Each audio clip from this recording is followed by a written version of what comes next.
اعوذ باللہ من الشیطان الرجیم بسم اللہ الرحمن الرحیم اللہ ولی الذین آمنوا یخرجہم من الظلمات الی النور، اور بے شک اللہ تعالیٰ مومنوں کا ولی ہے، وہ جنہیں اندھیروں سے نکال کر روشنیوں میں لا کھڑا کرتا ہے۔ آج جو ہمارا موضوع ہے وہ ہے فلسفہ عبادت۔ اس موضوع کو تھوڑی سی میں نے اس دفعہ جو شیڈول سے چلا آ رہا تھا اسے میں نے فلسفہ دین پہلے پڑھا دیا اور فلسفہ عبادت انشاءاللہ یہ میں نے آپ لوگوں کو بعد میں کروا رہا ہوں۔ اس کی ایک خاص جو وجہ ہے وہ کچھ باتیں آلریڈی آپ کو ذہن میں ہیں، خاص طور مقصد خلقت کا جو پوائنٹ ہے وہ آپ لوگوں کے ذہنوں میں ہے۔ اب آگے جو ہیں کچھ جو عبادات کا مجموعہ ہے وہ آپ انہیں بہتر سمجھ سکیں گے، تو انشاءاللہ اس پہ شروع کرتے ہیں۔ عبادت کیا ہے یا پھر اس کا فلسفہ کیا ہے؟ آپ دیکھیں یا ادھر ادھر اپنے ارد گرد دیکھیں تو آپ کو بہت سے لوگ ایسے ملیں گے جو عبادت شناس نہیں ہوں گے، یعنی عبادت گزار ضرور ہوں گے لیکن عبادت شناس نہیں ہوں گے۔ اب اس میں عبادت شناس اور عبادت گزار میں ذرا فرق ہے۔ عبادت شناس کون شخص ہوتے ہیں اور عبادت گزار کون ہوتے ہیں؟ عبادت گزار ہر کوئی ہو سکتا ہے، مطلب ایک شخص جو ہے وہ مختلف کام انجام دے رہا ہے، برائیاں سرزد کر رہا ہے، لیکن عبادات وہ بارہا انجام دے رہا ہے، یعنی شدت سے اور ایک ریگولرلی وہ جو پروسیس ہے عبادات کا 5 وقت ان اے ڈے، وہ نماز پڑھ رہا ہے لیکن برائیاں بھی کر رہا ہے۔ لیکن برائیوں سے یہ بھی ہرگز مطلب نہیں ہے کہ آپ فحاشزم کو پرموٹ کریں کھلم کھلا، نہیں، ہر وہ چیز جو آپ کو مقصد خلقت سے دور کرے وہ برائی ہے، یعنی آپ جھوٹ بولیں یا یہ برائی ہے، انتہائی بڑی برائی ہے۔ آپ کسی سے خیانت کریں یہ انتہائی بری برائی ہے۔ آپ اس طرح کے اور مختلف کام دیکھ لیں، آپ کسی کام میں لین دین میں ایمانداری نہ کریں اور یہ انتہائی بڑی بیماری بھی ہے اور ایک قسم سے دیکھا جائے تو یہ برائی بھی ہے۔ تو یہ برائی کو سرزد کرتے ہوئے مطلب اس میں انتہائی درجے کا تکبر ہو، کبر ہو، وہ عبادت گزار تو ہو سکتا ہے، یعنی عبادت اپنے نفس پر ظلم کر کے وہ عبادت تو کر سکتا ہے مگر عبادت شناس نہیں ہے۔ عبادت شناس یعنی کہ جس کو یہ نہیں پتا کہ میں کر کیوں رہا ہوں، یعنی میں یہ عبادت جو میں کر رہا ہوں یہ کیوں کر رہا ہوں۔ اب بارہا اس طرح کے لوگ ہیں جو عبادت شناس نہیں ہیں کیونکہ انہیں ایک تو مقصد خلقت نہیں پتہ اور دوسرا مقصد عبادات۔ اب میں عرض کرتا ہوں آپ سے کہ فلسفہ نماز میں بھی میں نے عرض کی تھی کہ عبادات مشقت کا کام ہے، عبادات مشقت کا کام ہے، یعنی کیا ہے کہ ہمارے طبقے میں، ہمارے انوائرمنٹ میں 50% ایسے ہیں جو لوگ پڑھتے نماز ہی نہیں پڑھتے، مطلب لبرل اور سیکولر طبقہ ہے۔ اس پہ آپ سرچ کیجئے گا کہ ہمارے ہاں جو سیکولرز اینڈ لبرلز کو کتنی سیٹس ملتی ہیں پارلیمنٹ میں، اور چاہے جتنی بھی اسلامی تنظیمیں ہیں، میں خلاف ہوں ان لوگوں کے جو اسلامزم کو اس نظام میں رائج کرنا چاہتے ہیں، بٹ پھر بھی جو اسلام کے نام پر بنے ان کی انتہائی کم درجے کی، وہ کیوں ہیں؟ کیونکہ لوگوں کی سائیکی بن چکی ہے، یعنی لوگ زیادہ لبرل کو پرموٹ کر رہے ہیں، یعنی لبرلزم اور سیکولرزم کے دائیں ہیں زیادہ لوگ، تو وہ 50% تو وہ طبقہ جو نماز نہیں ادا کرتا۔ اب جو باقی 50% ہے جن سے مسجدیں ہماری بھری پڑی ہیں، اب میرا کیونکہ ایک جگہ نہیں گزرتا وقت، مطلب گھر میں نہیں گزرتا، مختلف اوقات مختلف جگہ پر گزرتے ہیں، میری 5 نمازیں جو ہیں وہ مختلف مساجد میں ہوتی ہیں، تو میں ایک بات وہاں دیکھتا ہوں کہ نمازیں، وہ مسجدیں بھری ہوئی ہیں نمازیوں سے. آپ دیکھیں کہ جگہ نہیں ہوتی وہاں نماز پڑھنے کی. بڑی بڑی مساجد ہیں. یہ اظہار بندگی اللہ تعالیٰ کے سامنے کر رہے ہیں، لیکن انہی لوگوں میں فل درجے کا تکبر ہے، فل درجے کا مطلب یہ جھوٹ ہو، ریاکاری، ایمانداری نہیں ہے، خیانت سب سے زیادہ ہے. اور یہی ریزن ہے. آج کوئی بات کرے نا کہ فقط ہم نماز ادا نہیں کرتے، تو نمازی بہت مل جائیں گے آپ کو، لیکن وہ جس طرح امریکن وہ ہے نا تھنک ٹینک، اس نے نا ایک اپنی تحریر میں مشورے دیے تھے کچھ لوگ. ابھی جو تھنک ٹینک کے جو مینیجر ہے نا، اس نے، یہ کافی پہلے کی بات ہے، وہ میں پڑھ رہا تھا آرٹیکل. اس نے کہا تھا کہ مسلمانوں میں 3 طبقے ہیں. ایک کون سا طبقہ ہے؟ ایک وہ طبقہ ہے جو اللہ والا طبقہ ہے، یعنی جن کو فقط نمازوں اور مسجدوں سے سروکار ہے، نمازوں اور مسجدوں سے سروکار ہے. انہیں اس سے کوئی غرض نہیں ہے کہ کسی بچی کی عزت لوٹی جا رہی ہے. انہیں کس سے کوئی غرض نہیں ہے کہ ہمارا نظام حکومت جو ہے وہ دینی ہے یا معاشی مختلف جو سیکولرز ہیں یا پھر ڈیموکریسی ہے. انہیں اس سے کوئی غرض نہیں. انہیں فقط کس سے غرض ہے کہ ہماری نماز مسجدیں بند نہ ہوں. اب پیچھے مسجدوں بند کرنے کا مسئلہ آیا تو انتہائی جذبات جاگ گئے تھے، لیکن جو اتنے سو سالوں سے سودی نظام میں رہ رہے ہیں اس میں نوجوان نہیں اٹھ رہے. مطلب مجھے تعجب ہے اس بات کا، کیونکہ عادتاً کچھ کامیں میں نے عرض کی تھی کہ عادتاً ہم کچھ کام کر رہے ہیں، وہ لگاتار کرتے ہی جا رہے ہیں، اس سے کوئی فائدہ نہیں ہوگا، فقط وقت کا ضیاع ہی ہے. تو ایک تو وہ لوگ ہیں تھنک ٹینک کے مطابق، وہ کہتا ہے کہ جن لوگوں کو مسجدوں سے کام ہے اور انہوں نے دین کو کیا سمجھا، فقط مسجدوں تک محدود. دوسرے وہ لوگ ہیں جو لبرلز اور سیکولرز طبقہ ہے. وہ کہتے ہیں ہمیں یہ جو لبرلز اور سیکولر طبقہ ہے نا، جو مسجدوں میں جاتے نہیں ہیں، فل براڈ مائنڈڈ لوگ ہیں، جو کہتے ہیں کہ جی بس آپ دیکھ لو، ہلکا پھلکا لوگوں سے اخلاق اچھے سے بات کر لو، اور دین کچھ نہیں ہے. یہ نمازیں روزے، یہ لوگ جو ہیں علامہ اقبال جیسے یہ جو آزاد فکر لوگ ہیں، یہ بس فضول تھے. جس طرح آج کل کے کچھ چل رہے ہیں ہمارے پاکستان میں بھی لوگ، غامدی جو سوچ ہے یا پھر غامدی آئیڈیالوجی ہے. تو اس طرح کے لوگ جو ہیں، وہ تھنک ٹینک کہتا ہے کہ ہمیں اس سے کوئی خوف نہیں ہے. اور وہ کہتا ہے کہ یہ جو لوگ ہیں جو مسجدوں تک محدود ہیں، ان سے بھی ہمیں کوئی ڈر نہیں ہے. مسجدوں میں جو محدود ہیں ان میں بھی کوئی ڈر نہیں ہے، کیونکہ وہ بھی سیکولرز کے ہی دائی ہیں. مطلب سیکولرز کا یہی نظریہ نا کہ اللہ تعالیٰ کو فقط مسجد میں یاد کیا جائے. کبھی کبھی اگر مسجد میں نماز جمعہ یا نماز عید میں چلے جائیں تو فقط ادھر ہی ہمیں یاد کرنا چاہیے. باقی ہمارے جو بزنسلی ہم جو روز معاش کمائیں یا پھر ہم جو بھی اس سے ہمارے مختلف پیشہ جات ہیں اپنی زندگی میں، ان میں اللہ تعالیٰ کو انوالو نہ کیا جائے. اب وہ تھنک ٹینک نے تیسری کوالٹی بتائی ہے. وہ کہتے ہیں کہ تیسرے جو مسلمان ہیں وہ بڑی محدود یعنی in the minority on the ground they are living, مطلب انتہائی کم درجے کے ہیں. وہ کون سے لوگ ہیں؟ وہ جو چاہتے ہیں کہ وہ فقط نظام کو نہیں مانتے، یعنی وہ فقط عبادات کو دین نہیں مانتے، بلکہ نظام حکومت کو بھی وہ کہتے ہیں کہ اسلامی نظام حکومت ہونا چاہیے. اور اس کی مثال میں آپ کو دیتا ہوں. یہ جو تیسرا طبقہ ہے نا، یہ وہ طبقہ ہے جو انتہائی قلیل تعداد میں ہے، جو اس کے خلاف ریزسٹ کر رہے ہیں، جو نظام کے خلاف ریزسٹ کر رہے ہیں. اس کی مثال میں آپ کو دے دیتا ہوں. ڈاکٹر اسرار احمد رحمۃ اللہ علیہ ہمارے پاکستان میں بڑی معروف شخصیت ہے. جماعت اسلامی کے نائب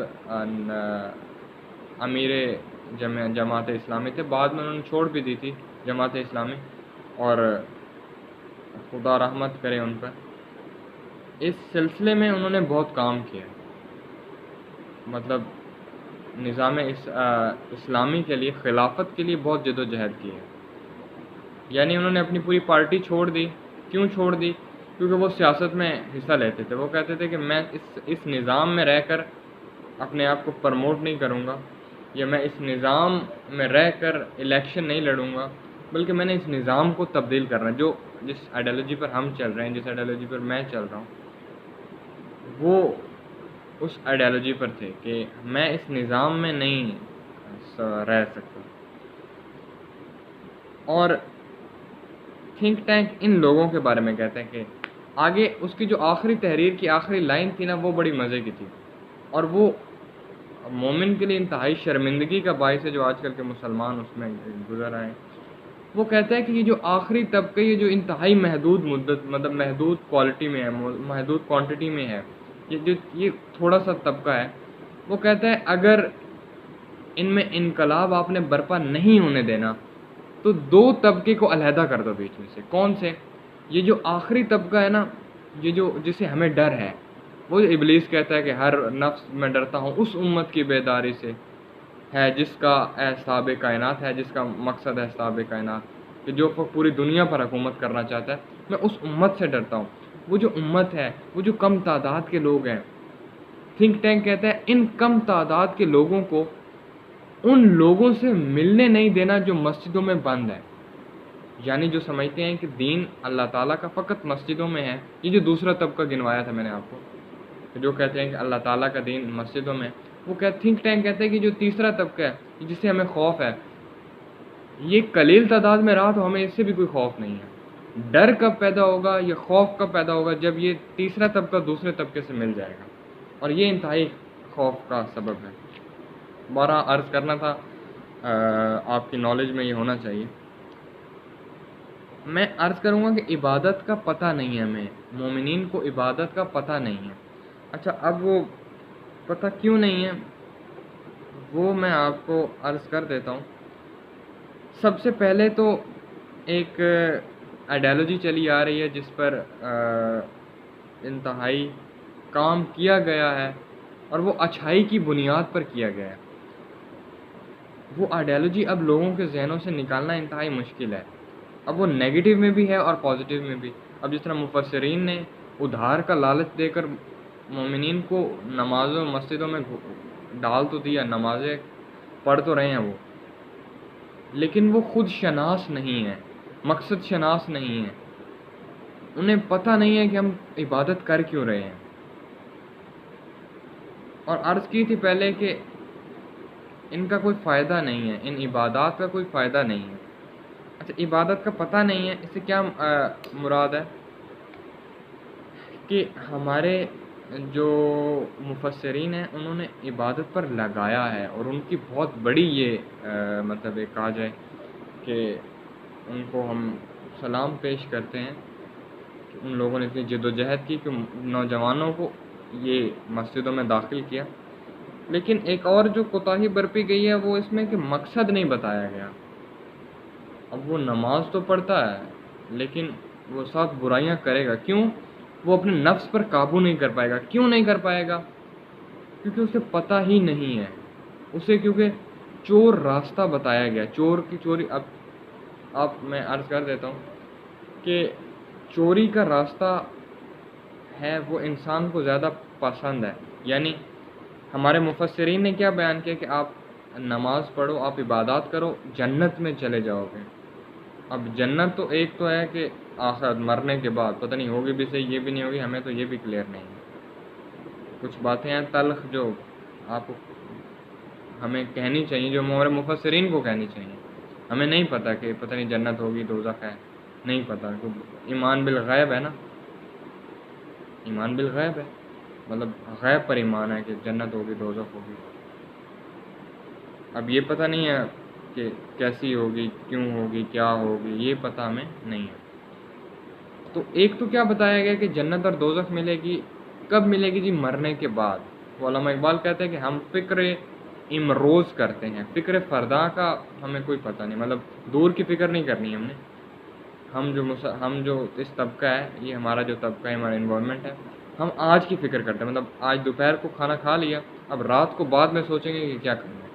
ابھی سوتے ہیں، ابھی قول مصطفیٰ صلی اللہ علیہ وسلم کے بقول قلولہ کرتے ہیں، اور وہ قلولہ ان کا 2 گھنٹے کا ہوتا ہے ویسے. خیر بہرحال ہمارے مفسرین نے کیا کیا کہ ادھار کا لالچ دے کر نمازیں تو ادا کروا دی، مطلب مسجدیں تو بھر دی، لیکن کیا دین پڑھایا انہیں؟ کیا بتایا کہ کس وجہ سے تم کر رہے ہو؟ اور ادھار کے اس پر کرو گے تو ظاہراً ان کا دل تو نہیں لگے گا، وہ لطف تو نہیں لیں گے، وہ پھر بوجھ ہلکا کرنے کے لیے ہی نماز ادا کریں گے. مطلب روزہ رکھنا ہے تو کس کے لیے رکھنا ہے جی؟ وہ ڈاکٹر نے کہا ہے کہ پورے سال آپ کا جو سسٹم ہے، مزاجی سسٹم ہے، وہ کھا کھا کے انتہائی تنگ ہو جاتا ہے. اب کیا ہوگا جی اس مہینے میں وہ اسے سکون ملنا ہے، اس لیے آپ نے روزہ رکھا. خدا رحم کرے شخصیت پر جس کی یہ آئیڈیالوجی ہے. بہرحال یہ آئیڈیالوجی پائی جاتی ہے، آپ کے معاشرے میں ہی پائی جاتی ہے، اور آپ کے ارد گرد کے لوگوں میں ہی پائی جاتی ہے. کیوں پائی جاتی ہے؟ کیونکہ غلط مطلب سے ہمیں دین کے اندر آشنا کروایا گیا، دین کے اندر تھونپا گیا، ہمیں دین کے اندر ڈالا گیا. میں یہ نہیں کہتا آپ میری آئیڈیالوجی میں اپنا الفاظ نہیں استعمال کرتا، یا ان لوگوں کی آئیڈیالوجی جس پہ میں چل رہا ہوں، یا علامہ اقبال کی، یا سید جمال الدین افغانی کی، یا سید محمد عبدو کی، یا مولانا مودودی کی، یا ڈاکٹر اسرار احمد کی. ان آئیڈیالوجیز پر آپ کو چلنے کی ضرورت نہیں ہے، مطلب میرے کہنے پر چلنے کی ضرورت نہیں ہے. آپ خود سروے کریں، آپ خود نالج گین کریں، آپ خود ایک راستہ بنائیں اپنا اللہ تعالیٰ کی طرف جد و جہد کا. اس کے بعد آپ ایمان لائیں، اور وہ پھر ہوگا آپ کا فائدہ مند ہوگا. ایک تو ادھار کا لالچ دیا گیا ہے، اور اس پر کہا گیا ہے کہ آپ کو آج نمازیں پڑھ لو، جنت اب ملے گی آخرت میں، مرنے کے بعد اس کا ثواب ملے گا. ایک تو یہ ہمیں اس کا غلط مطلب بتایا گیا. دوسرا جو مطلب بتایا گیا ہمیں کہ ہمیں لالچیں دی گئی ہیں مختلف نا. ہم نے وہ بچپن میں ایک سٹوری پڑھی تھی کہ لالچ بری بلا ہے. لالچ جو ہے وہ بری بلا ہے. وہ یہیں پر عرض ہے کہ رزق کی لالچ، مطلب نماز پڑھو رزق بڑھ جائے گا. افواہ ایک انسان نے اس کے کہنے پر، ایک مولوی حضرات کے کہنے پر نماز شروع کر دی، ایک دعا پڑھنے اعمال شروع کر دیے، وہ رزق نہیں بڑھا.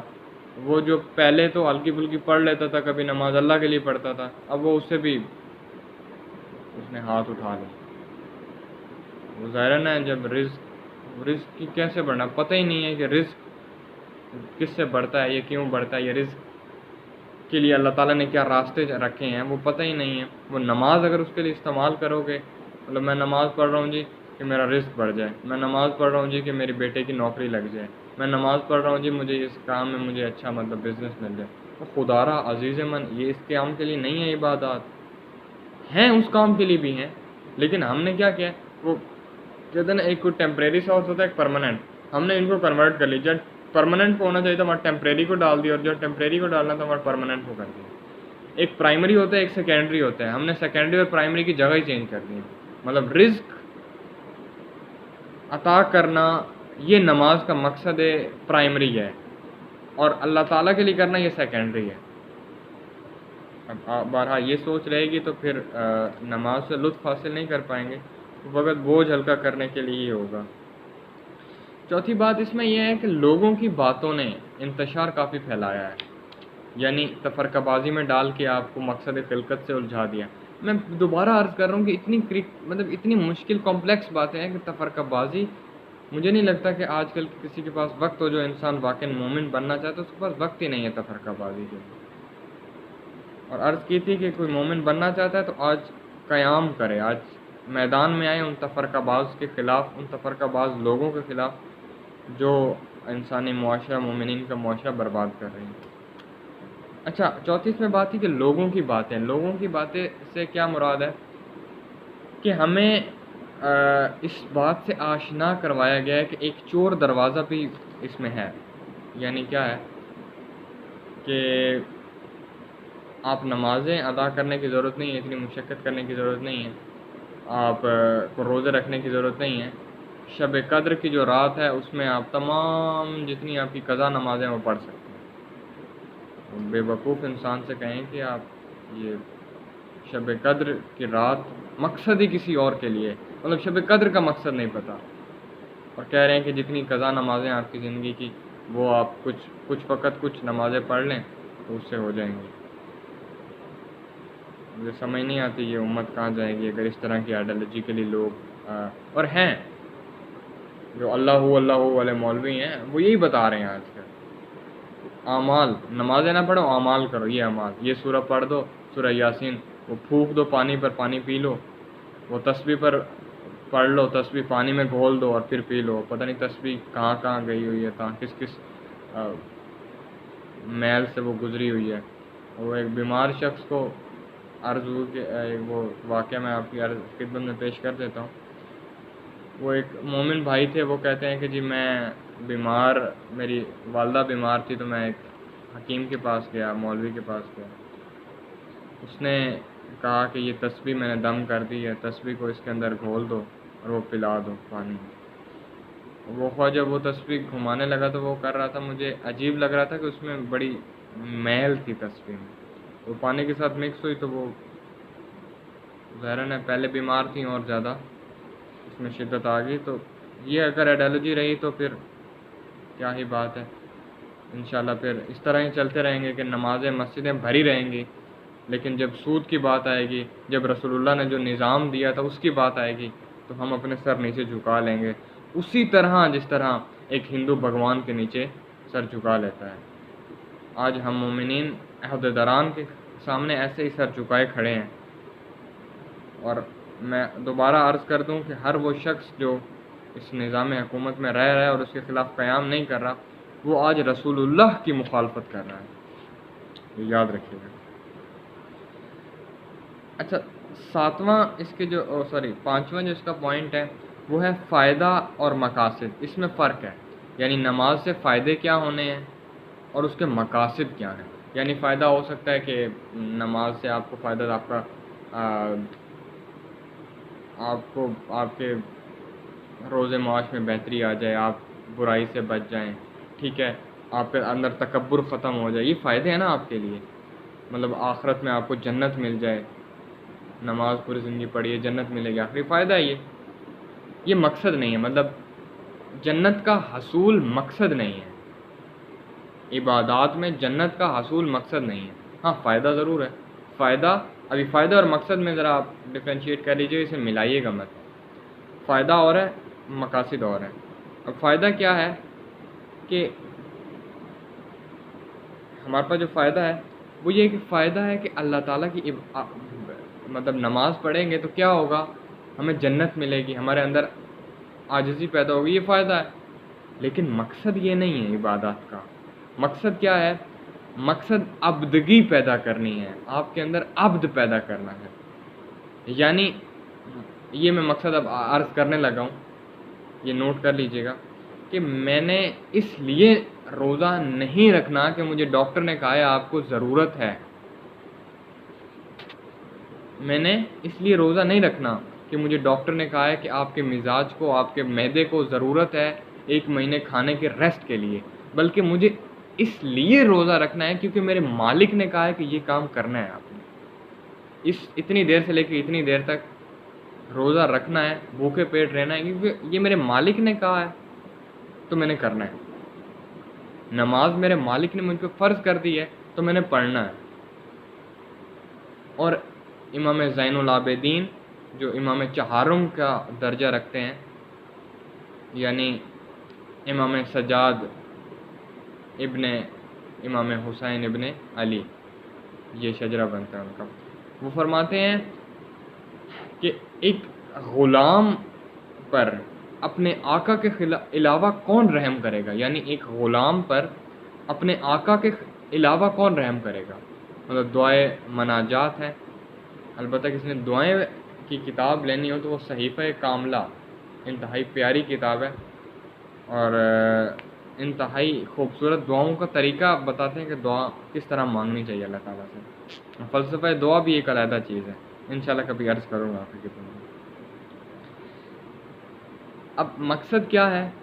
مقصد یہ ہے کہ انسان ہر کام کرے اللہ تعالیٰ کے لیے، مطلب میرے مالک نے کہا. یہ عاشق مزاج لوگوں کا کام ہے. وہ حضرت علی فرماتے ہیں نا کہ اے اللہ میں اس لیے عبادت کرتا ہوں کیونکہ تو لائق ہے عبادت کے. اور آپ دیکھیں کہ امیر المومنین حضرت علی کی دعا کیا ہوتی ہے کہ یا الہی کہ میں آپ کے ان بندوں میں سے بلکہ ان ذروں میں سے ایک ذرہ ہوں جس کی کوئی وقت نہیں ہے. مطلب حضرت علی جو رسول اللہ کے داماد ہیں وہ فرما رہے ہیں کہ اے اللہ میں ان ذروں کے بھی ذروں میں سے ہوں جس کی کوئی وقت نہیں ہے، لیکن مجھے فخر ہے تو ایک چیز پر کہ میں تیرا عبد ہوں، تو میرا مالک ہے اور میں تیرا مطلب کیا ہوں، میں ایک انسان ہوں، میں ایک عاجز ترین انسان ہوں، تو میرا مالک ہے اور میں غلام ہوں. یہ میرے لیے سب سے فخر کی باعث فخر بات ہے. آج جو لوگ ایک جو غالی طبقہ ہے وہ حضرت علی کو خدا سے مانتے، خدا کے. میں نے کہا ہے کہ یہ مسلمان نہیں ہے، اسے کوئی شیعہ کاؤنٹ نہ کرے. ایک اور بھی پہچان بتا دوں کیونکہ تفرقہ بازی کا نہیں ہے، موضوع نہیں ہے. جو اس مسلک سے، جو اس مطلب تشیع مسلک سے آپ کو نظر آئے توحید پر بات کرتے ہوئے، توحید اللہ تعالیٰ کی وحدانیت بیان کرتے ہوئے اگر کوئی تشیع نظر آئے تو سمجھ لو کہ یہ صحیح ہے، یہ مسلمان ہے، یہ مومن ہے. اور کوئی اگر اہل سنت آپ کو نہ فقط رسول اللہ کی بتائی ہوئی سنتیں پر، یعنی وہ مسواک جیب میں ڈال کر وہ رسول اللہ نے جو کام کیا ہو بہو ویسے ہی کرنا ہے، نہ. فلسفہ نبوت میں عرض کی تھی کہ شہید مطاری فرماتے ہیں کہ سنت وہ نہیں جو رسول اللہ نے کام کیے، بلکہ ہر کام کو احسن طریقے سے کیا اور جو طریقہ اپنایا وہ سنت ہے. تو آج جو اپنا رہا ہے وہ مومن ہے، وہ اہل سنت ہے. اب وہ اہل سنت میں جو ناسبی طبقہ ہے، جو اہل بیت کو، جو مختلف لوگ ہیں، جو علماء کرام ہیں، یا جو مبلغ دین گزرے ہیں، یا جو مطلب کہا جائے کہ مفسرین ہیں ہمارے، ان کے خلاف غلط کہتا ہے یا ان کو تمام ان کے بارے میں ہر بات غلط کرتا ہے، تو یہ سنی نہیں ہے. میں نے عرض کی تھی کہ سنی انتہائی پاک ایک سنیت جو ہے ایک انتہائی پاک ترین ایک مذہب ہے. جس طرح اہل تشیع بھی انتہائی پاک ترین مذہب ہے، اس طرح اہل سنت بھی ہیں. مگر یہ جو غالی طبقہ ہے تشیع میں اور ناسبی طبقہ ہے جو سنیت میں، یہ دونوں مسلمان ہی نہیں ہیں. انہیں کاؤنٹ ہی نہ کریں آپ. مطلب یہ سنیت سے نہ ملائیں اسے، اور غالی کو تشیع سے نہ ملائیں. مطلب آپ کہیں کہ جی اگر ایک کوئی شیعہ بھائی ہیں ہمارے اس میں کوئی اگر سن رہا ہے کوئی، تو وہ یہ نہ سمجھے کہ جی ناسبی کو ملا کر سنی کو سارا رگڑ دیا. مطلب ناسبی اگر چاہے ایک ہے تو اس نے پوری سنیت کو برباد کر دیا. اگر یہاں کوئی اہل سنت بھائی سن رہا ہے تو وہ یہ نہ سمجھے کہ تشیع میں سے ایک غالی نے پورے تشیع کو رگڑ دیا. نہ، میں نے پہچان بتائی ہے کہ جو توحید کی بات کرے، جو نبوت کی بات کرے، وہ ایکوریٹ ہے جو مسلک میں. کیونکہ مسلک اب یا تو پیدا نہ ہوتے، اب ہو گئے ہیں تو پھر ان میں سے اچھے لوگ ہیں، ہر طبقے میں سے اچھے لوگ ہیں. اس طرح میں نے فرمایا کہ پورے ہسٹری میں اہل سنت کے مولانا مودودی جیسے کوئی نہیں آیا. اور یہ حق کی پہچان ہوتی ہے کہ اسے شہید یا پھر اس کو ذلیلت اور رسوائی سامنا کرنا پڑتا ہے. مولانا مودودی کو دیکھ لیں کہ آخر وقت میں شہید کروا دیے گئے. کسی نے پوچھا نا کہ آپ کا مسلک کون سا ہے، راستہ کون سا ہے؟ اہل سنت تھے تو فرماتے ہیں کہ میرا مسلک جو ہے وہ امام حسین والا مسلک ہے، کہ اسلام پر جان دینا ہی میرا مسلک ہے. اللہ تعالیٰ کے لیے مطلب ایک غلام کے لیے سب سے بڑی بات ہوتی ہے کہ اس کا مالک اسے کہے کہ آپ اپنا تمام سرمایہ جو ہے وہ میری خدمت میں پیش کر دو. یہ اس کے لیے، جس طرح امام حسین فرماتے ہیں نا کہ یا اللہ کے، یا اللہ تعالیٰ کہ اگر میرے پاس کچھ اور بھی ہوتا، مطلب ہر چیز اپنا پورا کنبہ قربان کرنے کے بعد بھی عرض کر رہے ہیں کہ میرے پاس کچھ اور بھی ہوتا تو وہ بھی میں آپ کی راہ میں دے دیتا. تو یہ اظہار عبدگی ہے، یہ عبدگی پیدا کرنا آپ کا حصول ہے، حصول مقصد عبادات ہے. ہر کام کر رہا ہوں میں، عبادت کر رہا ہوں میں کس کے لیے؟ کیونکہ مالک نے ریسٹرکٹ کیا ہے مجھے، وہ مالک ہے، میں غلام ہوں اس کا، میں خلافت اللہ ہوں، مطلب جو اس کے حکم ہے وہ میں نے بجا آوری، میرا فرض ہے اس پر. تو یہ آپ کو اچھا، اس میں عاشقوں کی نماز اور ہے، مطلب عاشقوں کی عبادت ہی کچھ اور ہے، اور جو باقی لوگ ہیں ان کی عبادت کچھ اور ہے. علماء اقبال فرماتے ہیں کہ جو عشق کے لوگ ہوتے ہیں ان کا جو طرز کلام ہوتا ہے مختلف ہوتا ہے. اور میں نے بارہ عرض بھی کی تھی کہ علامہ اقبال جیسا بھی اس مفسرین اس بر صغیر میں کوئی نہیں پیدا ہوا. ان سے وہ عاشقوں کا علامہ اقبال فرماتا ہے کبھی آوارہ و بے خانماں عشق، کبھی شان شہان و شیرواں عشق، کبھی آتا ہے میدان میں ذرہ پوش، تو کبھی اریان و بتیغ ثنا عشق، کبھی تنہائی و کوہ دمن عشق، کبھی سوز و سرور انجمن عشق، کبھی مسجد محراب و منبر، تو کبھی مولا علی خیبر شکن عشق. یعنی عشق کے مختلف پہلو ہیں، کبھی وہ مسجد محراب منبر ہوگا تو عشق ہے، کبھی حضرت علی خیبر کے مقام پر ہے تو وہ عشق ہے، کبھی رسول اللہ نماز ادا کروا رہے ہیں اور پیچھے تمام اظہار عبدگی کر رہے ہیں تو یہ عشق ہے. تو یہ مختلف عشق ہے. کبھی امام حسین سجدے میں ریز ہیں تو تلوار چل گئی تو یہ عشق ہے. تو عشق کے مختلف پہلو ہیں. تو کوشش کریں کہ نماز عشق ادا کریں، اور نماز عشق تب ادا ہوگی جب انسان اللہ تعالیٰ کو مالک اور خود خالق سمجھے گا. میری خود اپنی کچھ فیلنگز ہیں، میں آپ لوگوں سے عرض کر دیتا ہوں. تو میری تھوڑی سی طبیعت نہیں ہے ٹھیک، میں تھوڑی سی کام کی مصروفیت سے کچھ ہر چیز کتابیں پڑھنی ہوتی ہے، میں اور بھی مختلف کام ہیں. 1-2 گھنٹے سوتا ہوں، 2-3 گھنٹے، تو اس لیے آنکھیں نہیں کھل رہی میری. تو اس میں تھوڑا سا آپ کو آواز کا مسئلہ ہو تو میں معذرت چاہتا ہوں اس سے. اس میں میں نے جو میں اپنی بات کر رہا ہوں کہ میں نے جو فیل کیا ہے وہ یہ کیا ہے کہ میں جب سجدے میں جاتا ہوں تو میں بڑا سکون محسوس کرتا ہوں. وہ اس لیے سکون محسوس کرتا ہوں کہ یا اللہ کہ میں تیرے سامنے جھک رہا ہوں جو تو الحمدللہ رب العالمین، کہ تو عالمین کا رب ہے. بڑا سیٹسفائی فیل کرتا ہوں کہ مجھے ان کسی سے ڈرنے کی ضرورت نہیں ہے، کیونکہ میں جس کے سامنے سجدہ ریز ہوں وہ پوری دنیا کا مالک ہے. اور میں عاشقی، آپ دیکھیں کہ فیلنگز اٹیچ ہے. عشق کرنا سیکھیں، مطلب دیکھیں کہ